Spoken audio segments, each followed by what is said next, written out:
10th prelims crack ചെയ്യാൻ വേണ്ടിയിട്ടുള്ള നമ്മൾ ഏർലി മോർണിംഗ് സ്റ്റഡി ഇവിടെ തുടർന്നുകൊണ്ടേയിരിക്കുന്നുണ്ട് കേട്ടോ സക്സസ്ഫുള്ളി. നിങ്ങളുടെയൊക്കെ പഠനം എന്തായി? എല്ലാവരും നേരത്തെ എഴുന്നേറ്റൊക്കെ പഠിക്കുന്നുണ്ടോ? അപ്പോൾ പതിവ് പോലെ തന്നെ ഞാൻ രാവിലെ 4 മണിക്ക് തന്നെ എഴുന്നേറ്റ് പല്ലെല്ലാം തേച്ചിട്ട് പഠിക്കാനിരിക്കാമെന്ന് വിചാരിച്ചിട്ട് പോകുന്നുണ്ട് കേട്ടോ. അപ്പോൾ നിങ്ങൾ കമൻറ്റിൽ പറയണേ നിങ്ങളുടെ പഠിത്തമൊക്കെ എങ്ങനെയാണ് പോകണമെന്ന്.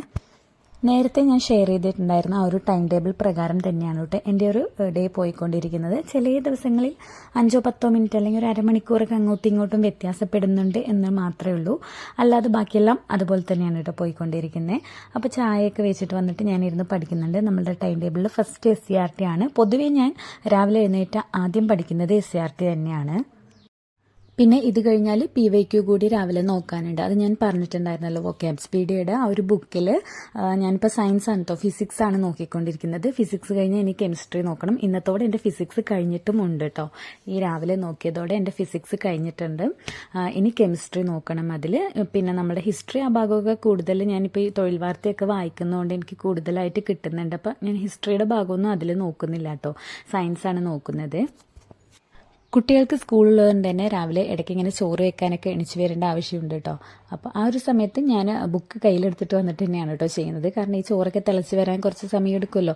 അപ്പോൾ ആ ഒരു സമയം ഞാൻ അവിടെ നോക്കി പഠിക്കും കേട്ടോ, അങ്ങനെ നോക്കി വായിക്കും. പ്രിലിംസ് ആലോചിച്ചിട്ട് ടെൻഷൻ അടിച്ചിരിക്കുന്ന കുറേ ഫ്രണ്ട്സ് ഉണ്ടാവില്ലേ, അവരോട് എനിക്ക് പറയാനുള്ളത് ഒരിക്കലും ടെൻഷൻ അടിക്കരുത്. കാരണം എന്താണെന്ന് വെച്ച് കഴിഞ്ഞാൽ ടെൻഷൻ അടിച്ചു കഴിഞ്ഞാൽ പിന്നെ നമുക്ക് പഠിക്കാനേ തോന്നില്ല. ഇതൊക്കെ ഞാൻ പഠിച്ചത് വരുമോ, എന്തിനാണ് ഞാൻ പഠിക്കുന്നത്, എനിക്ക് കിട്ടുമോ, അങ്ങനത്തെ ചിന്തകളൊക്കെ ഉള്ളവർക്ക് പിന്നെ പഠിക്കാൻ തോന്നില്ല. ഞാൻ പഠിച്ചിട്ടൊന്നും എനിക്ക് കിട്ടാമുള്ള ഒരുപാട് ടെൻഷനായി കഴിഞ്ഞാൽ അങ്ങനത്തെ ചിന്തകളാണ് നമ്മുടെ മനസ്സിൽ വരിക. അപ്പോൾ നമുക്ക് പഠിക്കാനുള്ള ഒരു ഇൻട്രസ്റ്റ് കുറയും. നമ്മൾ മനസ്സിൽ ചിന്തിക്കേണ്ടത് ഈ ഒരു പ്രിലിംസിൽ ഞാൻ എങ്ങനെ ഇത്ര മാർക്ക് നേടാം, അതായത് അതിലേറ്റവും മുന്നിലുള്ള മാർക്ക് ഞാൻ എങ്ങനെ നേടിയെത്താം എന്നുള്ള ചിന്തയിൽ വേണം നമ്മൾ പഠിക്കാൻ. അല്ലാതെ എനിക്ക് കട്ട് ഓഫ് ഇത്രയായിരിക്കും, 70 75 അപ്പോൾ അത് കടക്കാൻ വേണ്ടിയിട്ട് എങ്ങനെ പഠിക്കും, അങ്ങനെയുള്ള ഒരു ടെൻഷൻ ഒഴിവാക്കുക.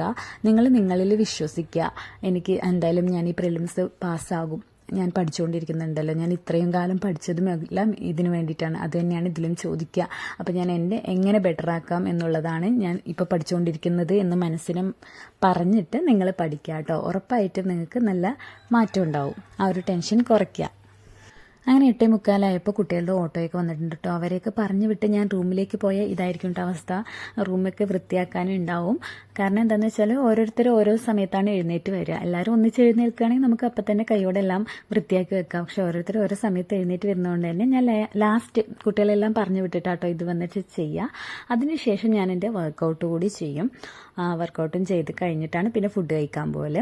ആ ഫുഡ് കഴിക്കുന്ന ടൈമിലൊക്കെ ഞാൻ വർക്കൗട്ട് ചെയ്യുന്ന ടൈമിലും ഫുഡ് കഴിക്കുന്ന ടൈമിലൊക്കെ ഞാൻ ഫോണിൽ ക്ലാസ് ഓൺ ആക്കിയിടും കേട്ടോ. ഞാൻ ഫോണിൽ വീഡിയോ കണ്ടിട്ടല്ല വർക്കൗട്ടൊന്നും ചെയ്യാറ്. അതുകൊണ്ട് തന്നെ ഞാൻ ഫോണിൽ വീഡിയോ ക്ലാസ് ഓൺ ചെയ്തിടാണ് ചെയ്യുക. ഇനിയിപ്പോൾ ഏത് ക്ലാസ് ആണെന്ന് ചിലവർ ചോദിക്കുന്നുണ്ടായിരുന്നു. PSC ടിപ്സ് ആൻഡ് ട്രിക്സ് എന്ന് പറഞ്ഞ മാമിൻ്റെ ക്ലാസ് ആട്ടോ. രാത്രി ലൈവ് ക്ലാസ് ഇടാറുണ്ട് അവർ. പക്ഷെ എനിക്ക് അത് കാണാൻ പറ്റാറില്ല കേട്ടോ. കുട്ടികളെ പഠിപ്പിക്കുന്ന ടൈമും അതേപോലെ ഫുഡ് കൊടുക്കുന്ന ടൈമൊക്കെ ആയതുകൊണ്ട് കോൺസെൻട്രേറ്റ് ചെയ്യാൻ പറ്റില്ല. അതുകൊണ്ട് തന്നെ ഞാൻ ഈ ഒരു ടൈമിലൊക്കെയാണ് അത് കണ്ട് തീർക്കുക കേട്ടോ. രാവിലെ എന്തായാലും ഞാനത് കണ്ട് തീർത്തിരിക്കും. അതിനുശേഷം ഇയർഫോണൊക്കെ വെച്ചിട്ട് പിന്നെ നമ്മളുടെ പതിവ് ജോലികളൊക്കെ തുടർന്നുകൊണ്ടിരിക്കുന്നുണ്ട്. അടിക്കൽ, തുടയ്ക്കൽ, അങ്ങനെ അലക്കൽ, അങ്ങനത്തെ ജോലികളെല്ലാം തുടർന്നുകൊണ്ടിരിക്കുന്നുണ്ട്. അങ്ങനെ എൻ്റെ ജോലികളൊക്കെ കഴിയുമ്പോൾ 10:30 ആയിട്ടോ. അങ്ങനെ നമ്മളുടെ ടൈം ടേബിൾ പ്രകാരം ഞാൻ 10:30 വന്നിരുന്ന് പഠിക്കുന്നുണ്ട്. മാത്സ് ആണ് കേട്ടോ പഠിക്കുന്നത്. മാത്സും കറണ്ട് അഫയേഴ്സും ആണ് നമ്മൾ ആ ടൈം ടേബിളിൽ പറഞ്ഞിട്ടുള്ളത്. ഇനിയിപ്പോൾ അത് തന്നെ പഠിക്കണമെന്ന് നിർബന്ധമൊന്നുമില്ല കേട്ടോ. ഞാൻ ആ ഒരു ടൈമിൽ അത് ഇട്ടുമെന്നുള്ളൂ. മാറ്റി പഠിക്കേണ്ടവർക്ക് മാറ്റി പഠിക്കാം. ഞാൻ എന്തായാലും തൊഴിൽ വാർത്തയിൽ വന്നിട്ടുള്ള ഒരു മാത്സ് ഒക്കെ ചെയ്ത് പഠിക്കുക കേട്ടോ. എന്നിട്ട് വീഡിയോ ക്ലാസ്സിലും ഇനി കാണും. പിന്നെ കറണ്ട് അഫയേഴ്സ് കുറച്ച് എഴുതാനും ഉണ്ട്, അതേപോലെ തന്നെ പഠിക്കാനും ഉണ്ട്.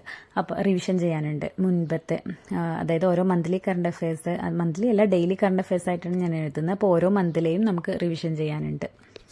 അപ്പോൾ എല്ലാവരും നന്നായിട്ട് പഠിക്കുക. ഏർലി മോർണിംഗ് എണീച്ച് പഠിക്കാൻ ഇഷ്ടമുള്ളവരാണെങ്കിൽ അങ്ങനെ പഠിക്കുക. നൈറ്റ് ഇരിക്കാൻ ഇഷ്ടമുള്ളവരാണെങ്കിൽ അങ്ങനെ പഠിക്കുക. അങ്ങനെ എക്സ്ട്രാ ടൈം കൊടുത്തിട്ട് നമ്മുടെ മാർക്ക് കൂട്ടുക. ഓക്കെ, ഞാൻ പറഞ്ഞില്ലേ, നമ്മുടെ മാർക്ക് ഏറ്റവും നല്ലതാക്കുക, മികച്ചതാക്കുക. അത്രയേ ഉള്ളൂ. അപ്പോൾ വീണ്ടും അടുത്ത വീഡിയോയിൽ കാണാം. അതുവരെയ്ക്കും ബൈ.